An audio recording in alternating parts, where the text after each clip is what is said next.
All right. Welcome, everyone. I like watching that intro screen with the spotlight and the animations, and that's pretty cool way to come into the stream here. Making sure things are muted on my end. They are. Uh, who's here? Who's here in the chat? This is our second beta wave live meeting where we'll deep dive into what's new in the Photoshop beta. I'm Pete Green. I'm a senior product manager on the Photoshop team, and I'm here in Spokane, Washington, which has been, I guess, you might be able to see out my window a little bit, but it's been warming up a little Wave bit, but then live it's been meeting where we'll deep cooling dive. off. Uh, Yep, turned out. yes, getting the kinks worked out, warming up, cooling off. It's sunny, then it snowed this morning, then it melted off. Uh, but it's kind of starting to feel like spring. Um, that's great. So hopefully winter is on its way out. We'll see. Jerry still got the neon. I got the neon, man. I got a couple different ones. Let's see. The blues over there and the some pink is over there. I've even got some other colors here that aren't really in screen. Uh yeah, we got the neon welcome. We got Ingo. We'll talk to you a little bit later. Dennis, good to see you, man. Myra, great to see you as always. Katie, thanks for being here. Who else we got? Raka Rakadamus. Hopefully I pronounced that right. Let me know. Let me know if we got it right. Who else? Jason Murphy, Andrew over on Behance, Ember. Welcome. Where y'all from? Ember's in Vancouver, Vancouver, Canada. Let us know where you're hailing from. Clever Devlin. Good to see you. Thanks for being here. Ingo, yes, you are in Germany. Caro, my friend, great to see you, buddy. One quick note, I didn't really like know it was coming up, but about a week ago, 9 days ago, did you know Photoshop had its 34th birthday on February 19th? That's right. Photoshop 1.0 was released in 1990. I was young. I was 8 years old at the time, and it was probably another 7 years that I actually got started in Photoshop in version 5.5. Uh, so that makes me curious, what was y'all's first version? I know some of you have been using it long before I even got started.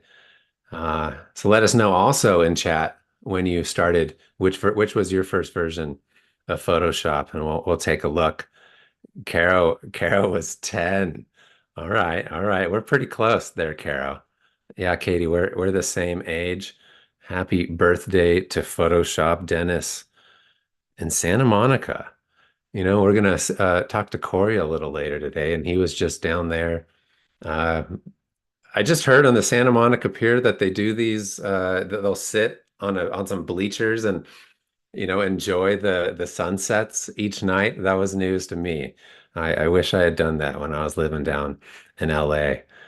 Ah, Rocky. Yes, it is you, Rockadamus.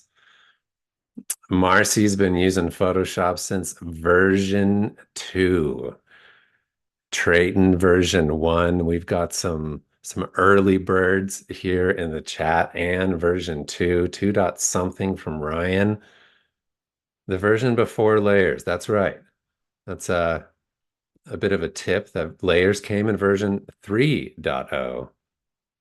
Gary, you and I started around the same time, 5.5.0 or 5.5, the pre-Creative Suite days. Th those were good days, but we've had a lot of good days since then. Well done. There was a fellow who commented on the last beta wave meeting from January. I'll call him out. Dog Media Solutions also started with version 1.0. So well done, and thank you everyone for your continued partnership and inspiration throughout the years. This is our second one. Our first meeting was awesome. A ton of you joined us live, and so many more even watched afterwards, like, I don't know, 7,000 plus at this point. So thank you for those that joined and that watched and that commented on the video over on YouTube. It's been awesome to see you there and listen to some of your feedback. Uh, we're working this thing out, right? So last time we had some polls. I think we had about 5 different polls.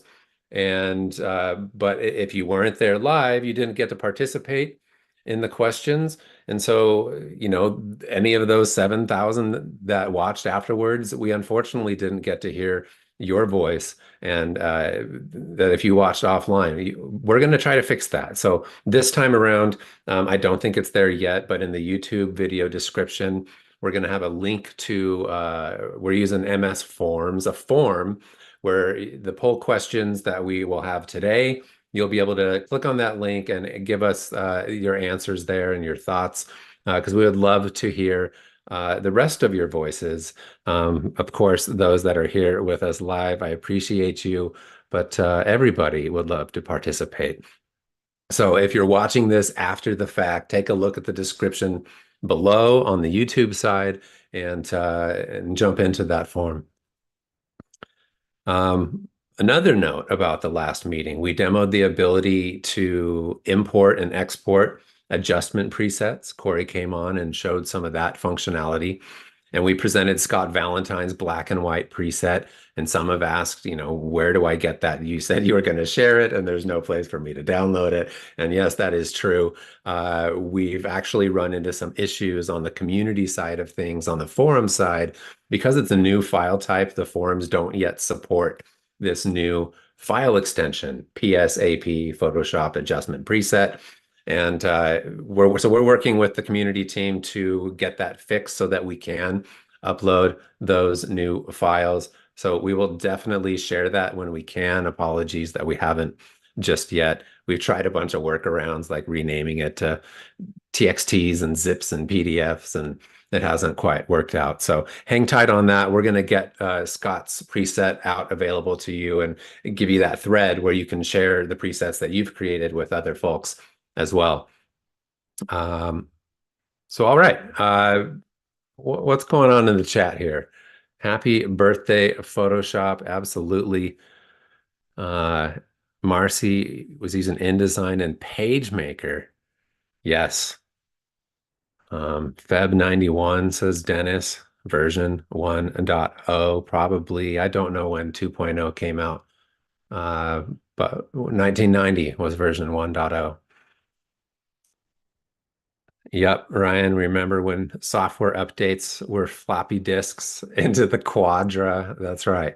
That's right. Or I was probably updating Wolfenstein on our like 386 systems with various floppy disks as well.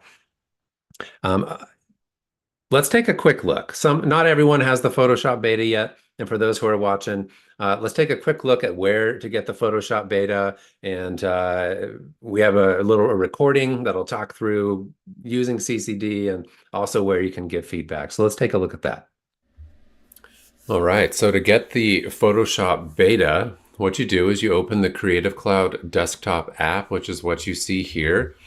Click on the Apps tab on the left, and then down you'll see the beta apps section. You might have started on all apps, and you click on beta apps on the left and look for the Photoshop beta. Here you can, like these ones, have an install button. You can install the Photoshop beta.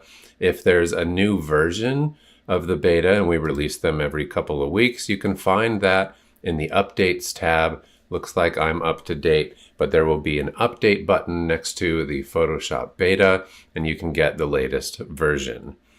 To talk about where to give feedback in the Photoshop beta, if you bring up a browser, you can search for Photoshop beta in something like Google, and this second option, at least today, it shows the Adobe community, and so you can click the Photoshop beta, and that will bring you to our beta community, where you can find all conversations, featured discussions. You can log bugs, you can request ideas, and so on. There are different topics that you can filter the community on or post to the community about. And the featured discussions is where most of the new feature content discussions tend to be, where we're looking for particular feedback, hover layer bounds, for instance, or multi-image content aware fill, or the adjustment presets. So you can give feedback in the community there. The other place to give feedback is right inside of Photoshop in the beta feedback panel.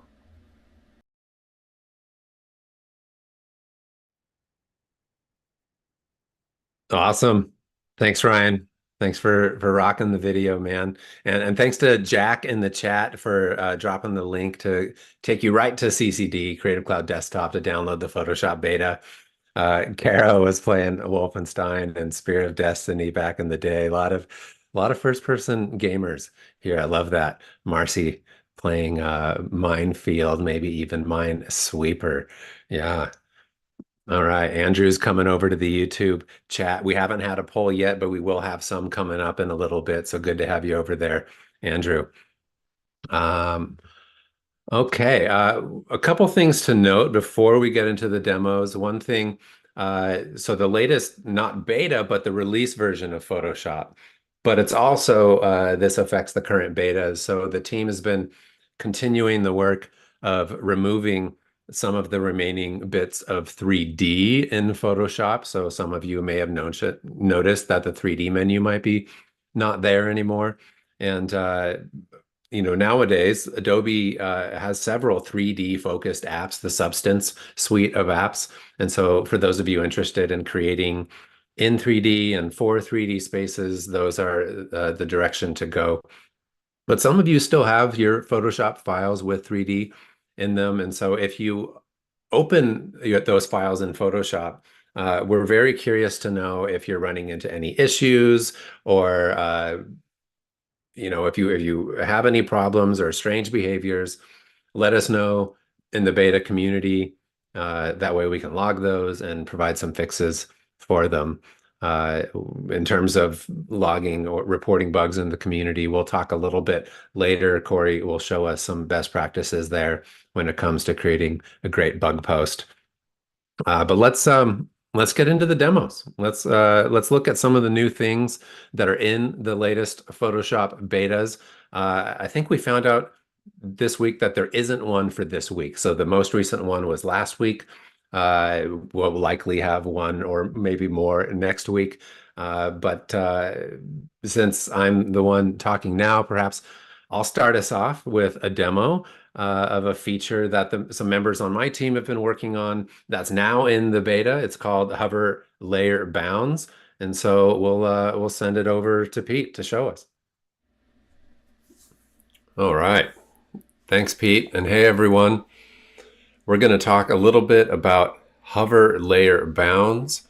And this feature is an addition to the Move tool that enables you to hover over objects on your canvas and see in the layer panel just which layer that might be, but also see right on canvas the boundaries of that particular layer. So here in this image, I've got some splashes in the background and then some shapes in the front. And I've got the Move tool selected, and it's set to Auto Select Layer. And as I mouse over the layers on the canvas, you can see that there are some boundaries showing around it. And also over in the layer panel itself, you'll see that these layers are being highlighted right now in a blue. And right now we're showing just these shapes. But then there's also some additional functionality that if you have a layer with a layer mask and you mouse over it, we're showing two bounding boxes. So one bounding box will be the visible content.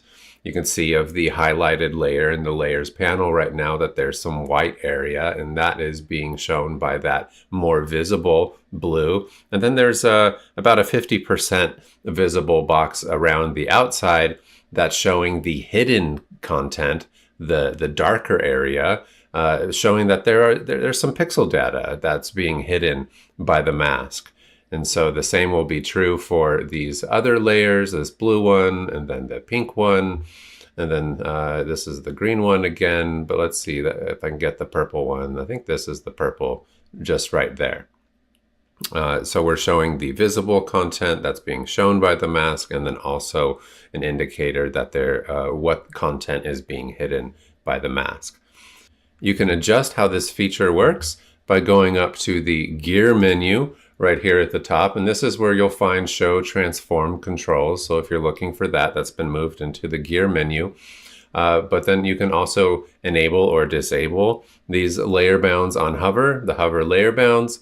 You can also adjust the behavior of what do you want to have happen if you have layers in a group and you click to select them.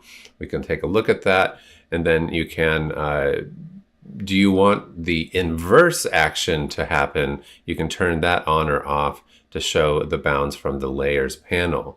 And so the layer bounds from the layers panel is the inverse. You can see that as I'm mousing over, I haven't selected or clicked any of these yet, but as I mouse over the content in the layer panel, you can see on the canvas that that layer is getting the outer bounding box displayed.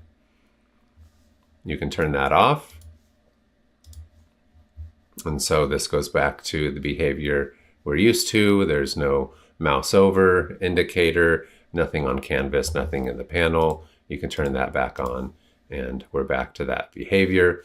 If you have layers in a group and you want that group to expand, it's enabled by default, but if you wanted to disable that, you could disable it, but we'll keep it enabled to show what it does. If I wanted to click this, it would expand this group and select that layer.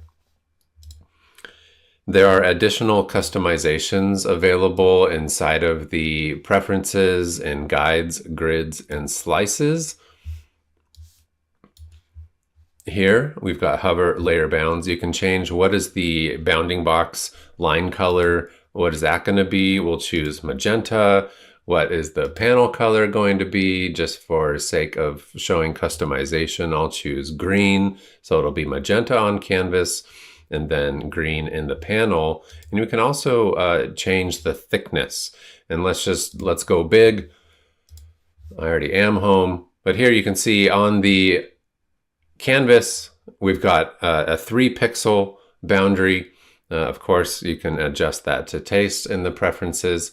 And if let's see, we've got the pink one visible. You can see that it's green in the layer panel, and it looks like the shapes are much more visible. So we'll go ahead and hover over those. Magenta on canvas and green in the layer panel. Hover layer bounds also follows the selection behavior that you have selected with the Move tool here in Autoselect.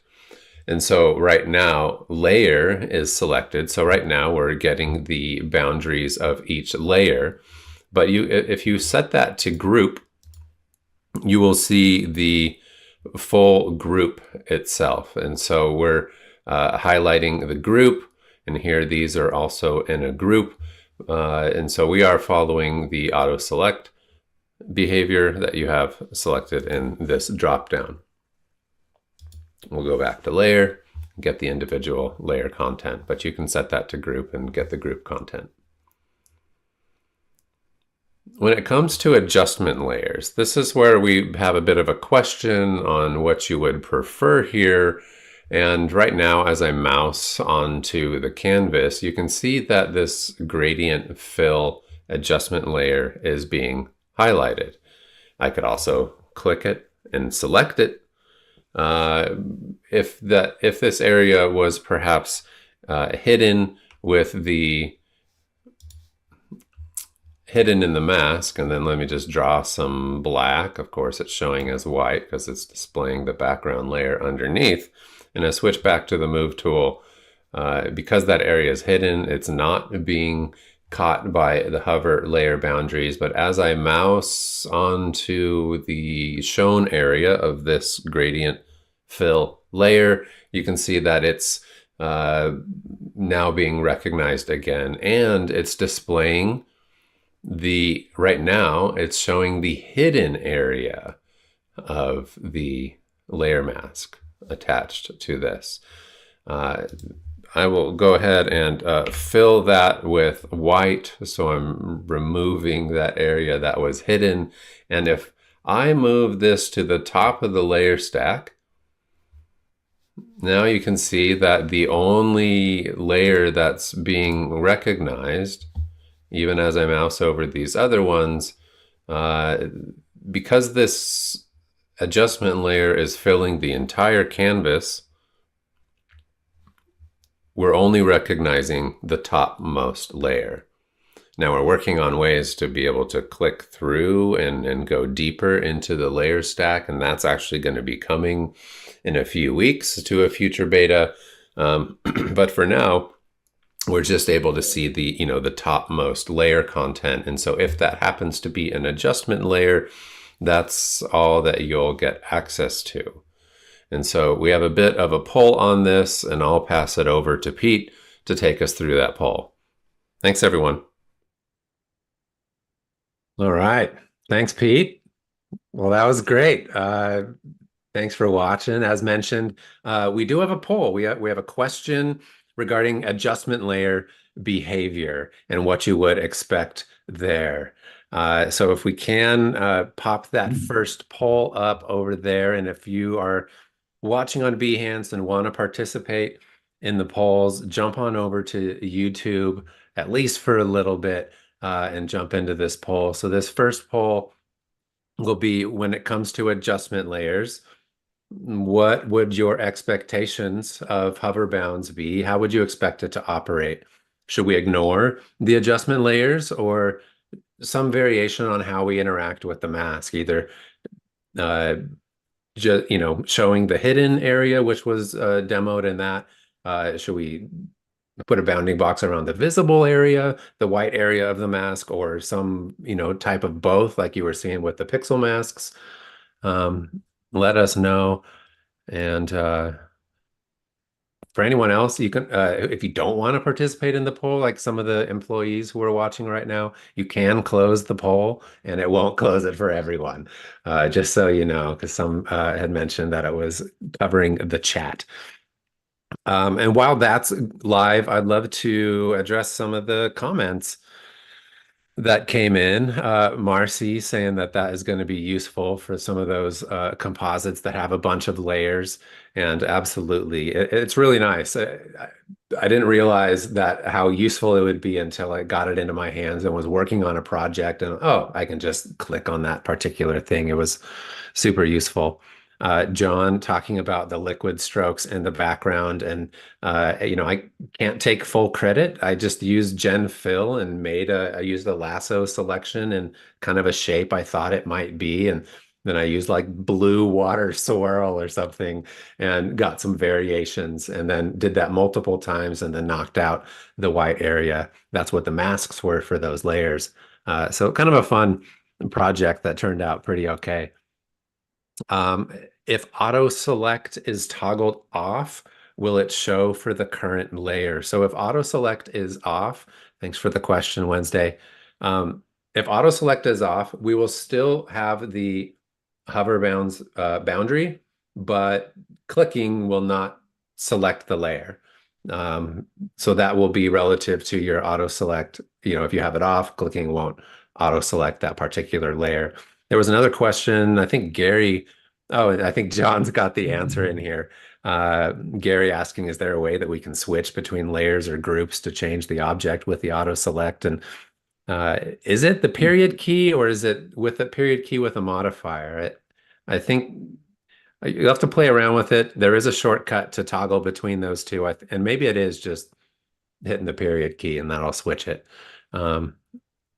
Thank you, John. I appreciate that. Yes, you can turn them off. You can turn off the auto select. You can turn off the hover. You can turn off just the panel part of it. So it is very customizable. Alessandra was asking how I chose this career path and how did I get where I am today on the Photoshop team. That's kind of a long story, but it all started back in Oregon at a call center where I was actually doing phone support for Adobe on the Photoshop team, and then that I learned a lot about the app that led to working directly with the support teams that were in Seattle. And then that was the first of, for me, a road of contract work, 6 different contracts, doing various things that eventually led to a full-time position that eventually evolved to where I am now, product management. So it's been a long road, and it's been great. I owe a lot to Adobe and the Photoshop team. Awesome. Well, maybe because I closed the poll, I don't actually see the results. So I'll have to take a look at those a little bit later, unless I can bring it back. No, I can't. So I closed the poll on my end, so I'm not going to be able to see the results, but I'm very curious to take a look at those after the meeting. So thank you to those that voted. And again, if you're offline, check the description down below where we'll have a link to a form where you can answer this and some of the other polls that we'll have in the meeting.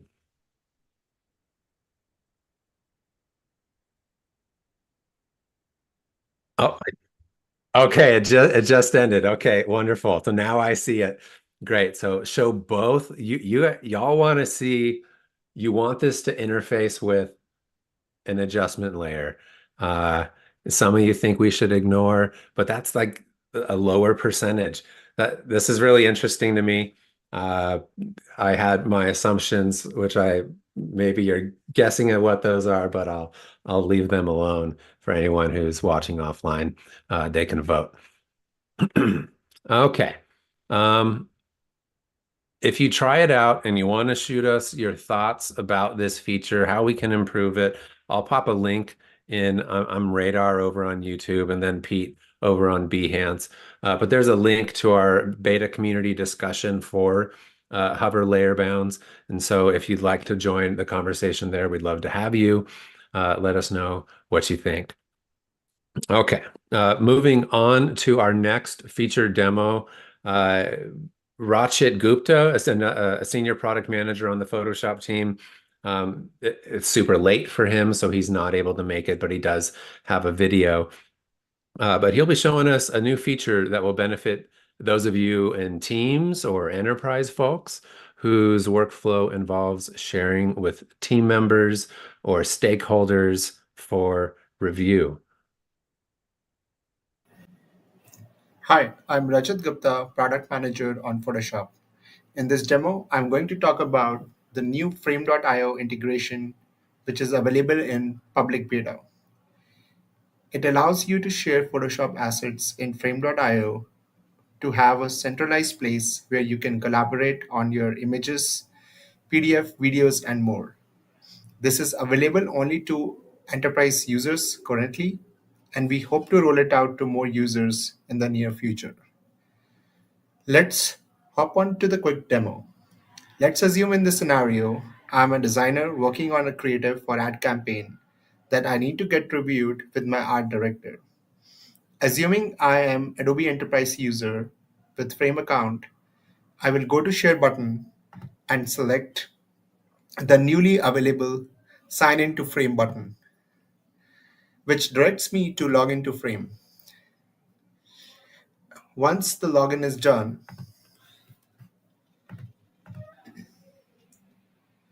I get an option to go back to Photoshop where I can select the location where I want to store the file in my projects.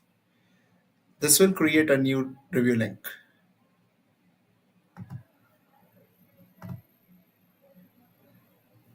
Now I can click on the review link, which takes me to the browser and opens up my Frame account. Now, when my art director opens the review link, they can easily review, annotate, and add comments. For example, in this scenario, they can annotate on the sunglasses and say, change the color of sunglasses, and they can send the comments back. You can also change the settings of who all can see the comments. Moreover, when they go to the frame.io, they can go to the project and see all the review links that have been created, and they can manage the review link access by going to the settings. For instance, if they want to share this with client facing teams to get their feedback, they can also share this with more collaborators. Okay, now when the review is done, me as a designer can go back to Photoshop, open the file, and use those comments to make edit. So I will go to the commenting panel where I will see the share for review link, and I can see the comments that have been put by different teams. In fact, I can go and make those changes and create a new version. So once I make those changes, I can create another version. And as you can see, the version 2 has been created. Thank you. I hope you enjoyed the demo, and please let us know if you have any further feedback.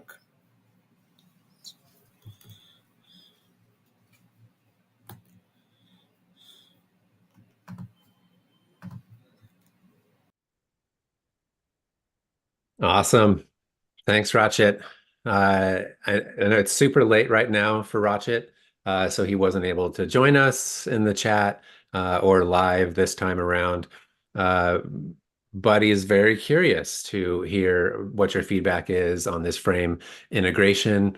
And he's created a thread in the beta forums, and that'll be the best place to get a hold of Rachit and team and let them know what you think and ways that they can make this better for you. And so I'll pop that link into the chats now. Jack, I appreciate you following it up and doing the more clickable version. I see you and appreciate you. Thank you. Hey, Arshia, welcome. Um, we have Rachit had a quick poll. How many of you are using Frame with your creative work? Whether have you used it in the past? Are you using it today? So if we can get that second poll going over on YouTube, it'd be awesome to find out a little bit more. And we'll just leave that one live for a couple of minutes and move forward here. Let's see, let me get this out of the way. Yes, yes. Harry, can you add me? Let us know what you mean by that.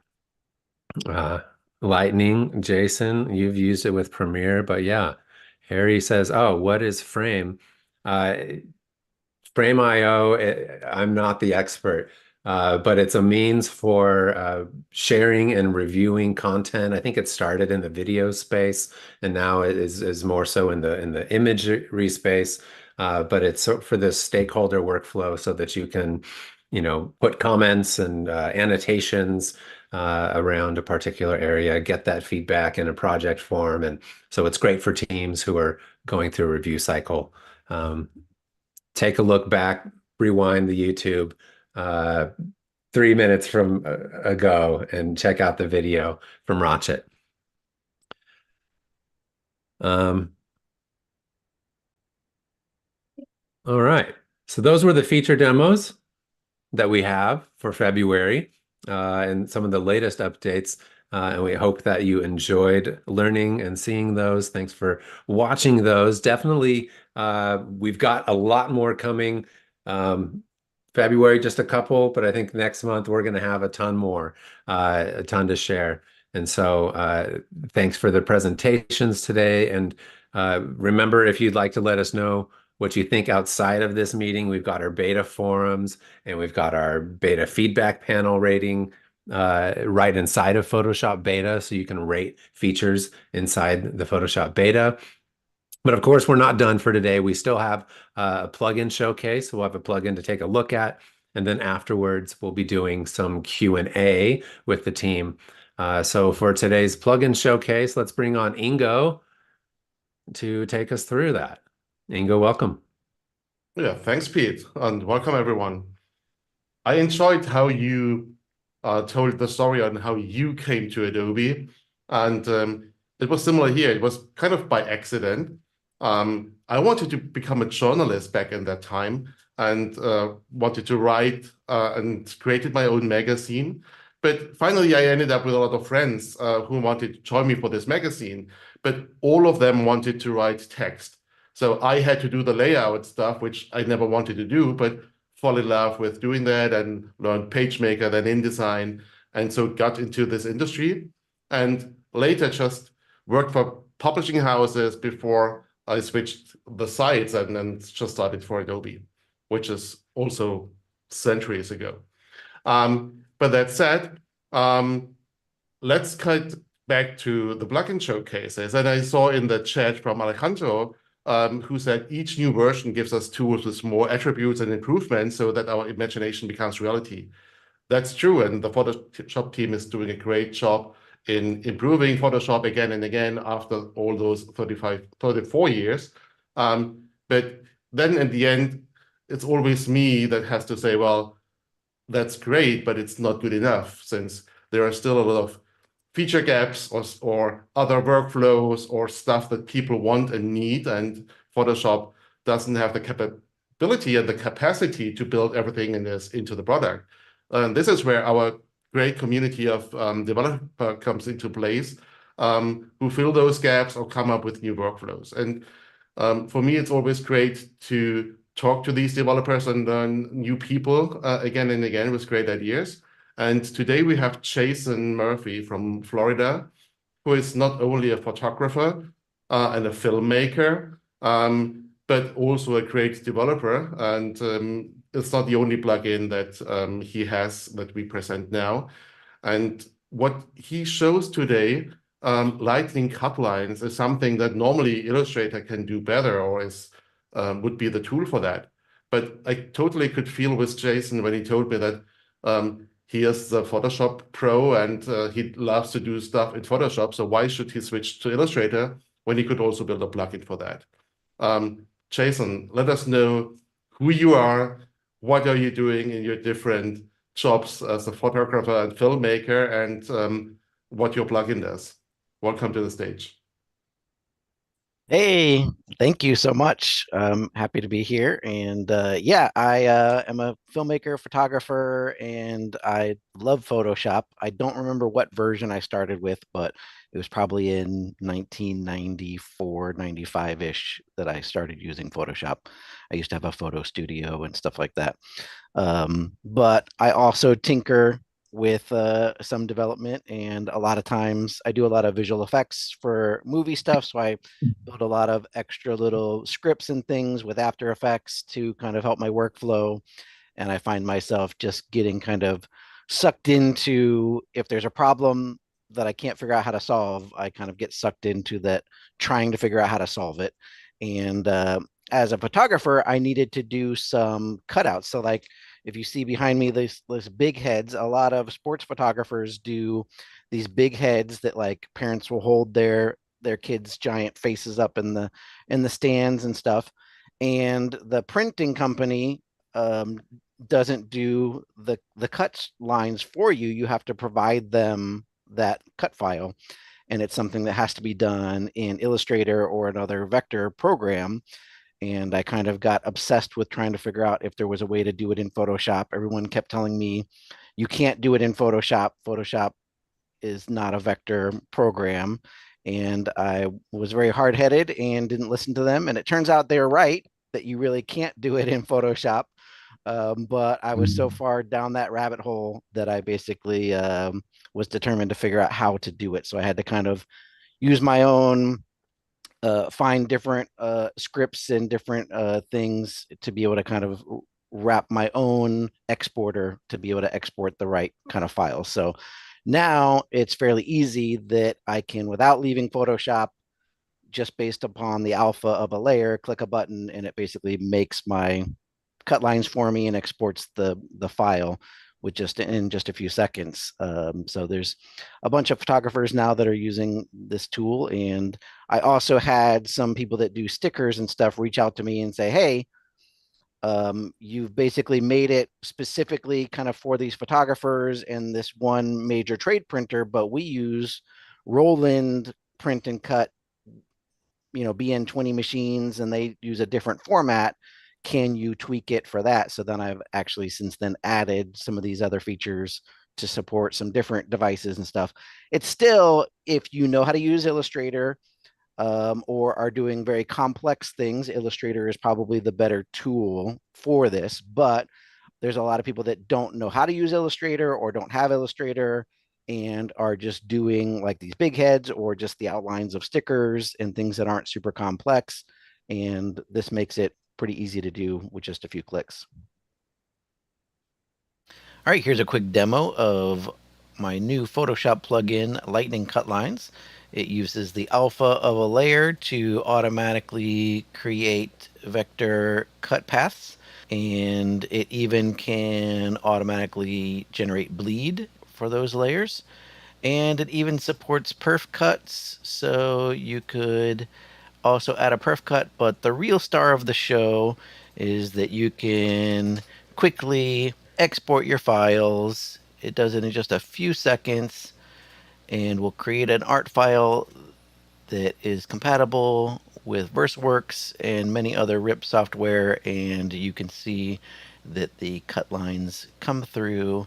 So very quick and easy to make cut paths. On alpha, if you had a layer that maybe didn't have alpha or the automatic cut path didn't work for you, you could use the pen tool and manually create a path, or you could also use the built-in shapes in Photoshop and quickly draw some shapes. And then it has these Pathfinder tools that work similar to Illustrator, where I can select these two shape layers, connect them, and then press the set cut, and it sets it as a cut layer. And now that layer is good to export. For photographers, there's also an option where you can export for one of the largest trade printers. They use a special output format that's different than the normal Roland VersaWorks format. So you can choose this separate art and cut files. You can just add the registration dots, give it a name, and export. It takes a few seconds, and then it'll generate an art file as well as the cut file in the proper format. And that's pretty much it.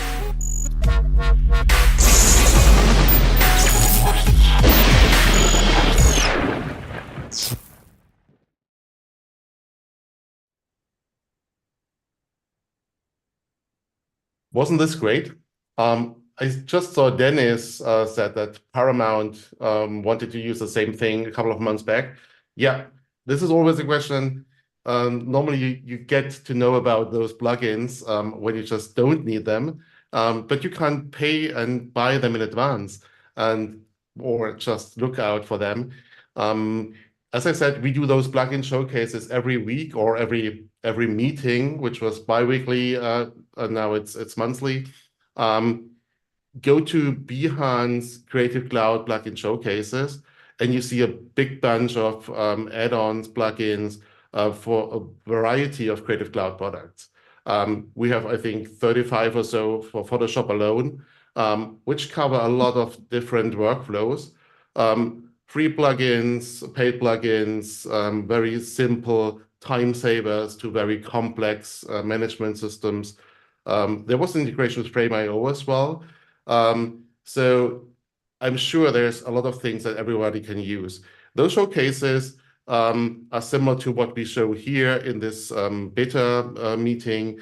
So we normally have a 3-minute video from the developer themselves, presenting their plugin, showing what the value is, how they would use it ideally, and you get some additional links. And if you develop plugins yourself or scripts, let us know. You can also find our contacts on that page.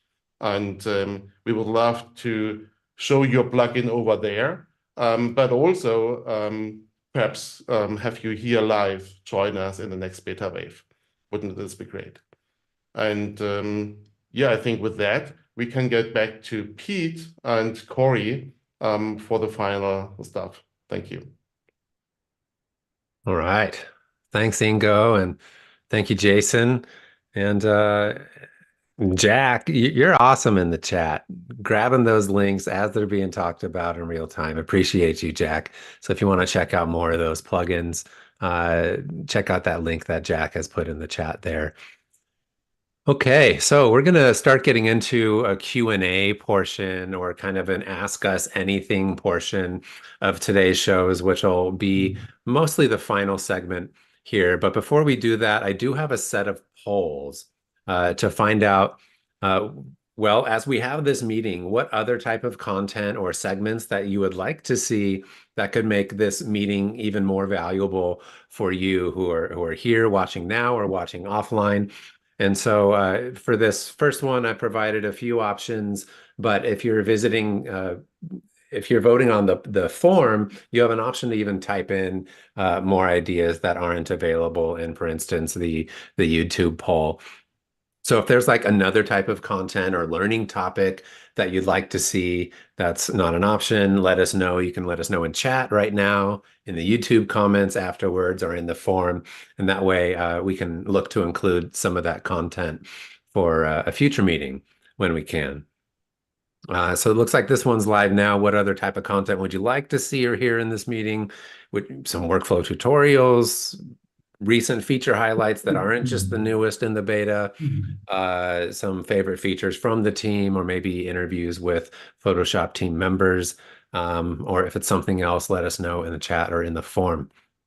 While that one's going, maybe we'll, and maybe as you're getting your questions ready, one question that's come up quite a bit is like, okay, I just put something in the beta community, but was that bug report enough? What's the type of information that would be most useful to have in when creating a bug report? And so Cory's going to jump on and take us through a little bit about what an ideal bug report might look like. Cory? Hey everybody, my name is Cory Schubert. I'm a product manager on the Photoshop team as well. And I just want to briefly go over what writing a bug and a well-written bug, how to do it, and then how it helps us on the team. So if you start at community.adobe.com, you'll see all the forms that we have. If you click on Photoshop Beta, now you'll come into our landing page for discussions, bugs, ideas, and announcements. If you click on bugs, you'll come to the bug page. And then if you click on a post, make a post, you'll come to this page. So let's start here. Subject. A simple subject just saying what happened or what you're noticing. So here, opening a file in Photoshop Beta and clicking on the paintbrush tool, and it doesn't work. Good. That's a great place to start. We know it's a bug because you came in through the bug channel.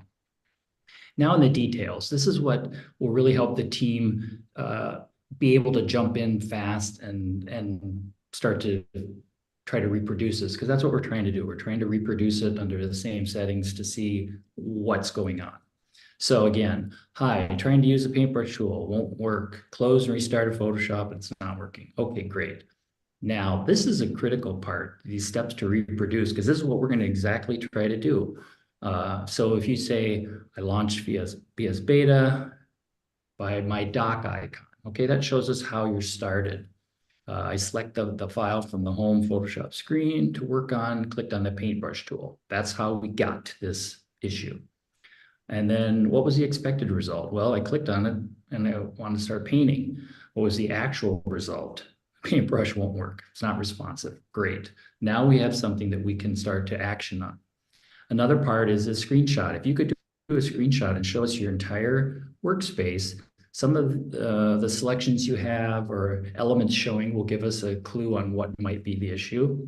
And the last part is your system info. So if you're in your beta app, if you go up to the help screen, go down to system info, you're going to see this pop up with all of this information. If you copy that, come back and paste that in, you're going to see all of this data. And all of this is the fine detail, which will again help the team start to get to work on it. The last part is selecting your operating system. Were you on Mac? Were you on Windows? Did you try this and find it happened on both? Select that and hit post.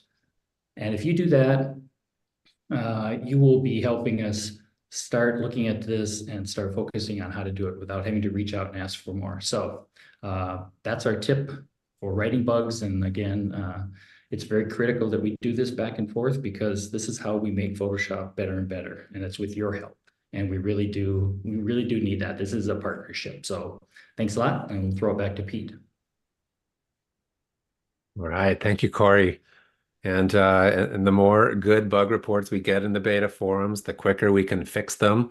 And if we can fix them in beta, then they won't get into the release version. And so that's really important. I wanted to call out what Chad mentioned, and Chad is on the Photoshop team, is one of our senior QE members. But the most important thing about submitting bugs are the details that Cory showed, like system info, exact steps, and videos and screenshots, because if we can't reproduce it, then we can't fix it. So that really helps us get to the point where we can reproduce it on our system, then we can pinpoint it and fix it. All right, we have a few minutes left for Q&A. If there are any questions from anyone that's here live in the chat. And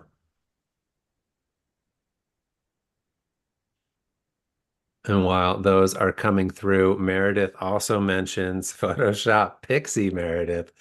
I love that this is YouTube and we get to see a little bit of each other in our personal accounts. Meredith says it's great to have, even with that screenshot, put your history panel, make that visible, and that'll even give us more information about what you just did, what just happened recently. And so that can help us, because maybe we leave out, or we don't want to type out every single step, or maybe we don't even know what we did. So having that history panel open can be useful there. Indeed. Great tip, Meredith. Thank you. Robert, I see your message. I think that was, actually, let me ask you, is this relative to Photoshop in general, or was this relative to Frame.io integrations? Because I think that the first time you mentioned a translator for shortcuts from US to other keyboards, is this relative to Frame, or is this in Photoshop in general that you're looking for? If you can provide a little more details there, that'd be awesome. Paul is asking, can we go back to version 1 and see who does the best work just for a month? That would be awesome. I'm going to bring that back to the team and see if there's a way. I mean, OSs are pretty different these days. I don't know how well version 1 would run on like 64-bit processor architecture, because things were pretty different back then. That sounds fun, though. Appreciate the suggestion. Okay, it doesn't look like there are any questions coming in, and that is just fine. But remember, we're going to get to wrapping up this show now, but remember, you can rewatch this show, go back and watch any of the videos that we played earlier if you'd like. But on Adobe Live, whether it's Behance or on YouTube, there's a ton of other content that you can take a look at. So be sure to either stick around for what's coming next. There's great Photoshop content coming throughout the day. Subscribe if you haven't, and or look through the large backlog of awesome creative content. I was just watching some stitching just a minute ago, and I thought that was a really cool use of bringing a quilt together with some generative fill to create the stitching. Super creative. So thank you everyone for being here and taking the time out of the middle of your week to dive into Photoshop beta content. And we hope you have a wonderful rest of your week, and we'll see you again in the next one. Thanks, everyone. Bye.